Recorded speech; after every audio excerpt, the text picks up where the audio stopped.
It is a policy of the United States to ensure that all Americans, including people with disabilities and those who do not speak English, have access to a redundant, reliable, comprehensive public alert and warning system. To that end, one of the top priorities of the Federal Communications Commission has been to ensure that all Americans have access to emergency alerts irrespective of what communications technology they use.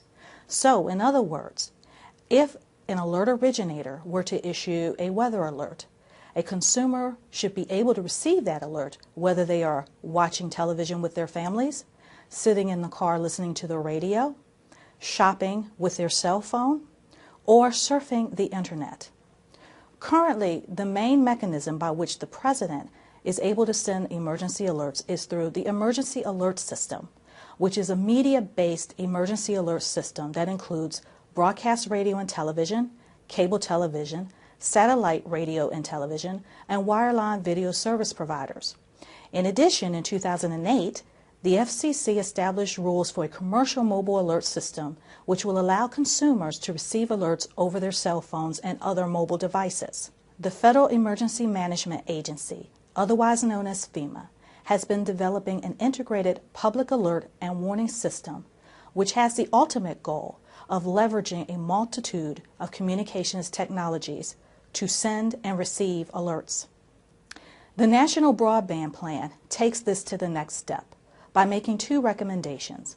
One is that the FCC initiate a comprehensive inquiry into the technical, legal, and policy issues surrounding a next-generation, multi-platform, broadband-based alerting system.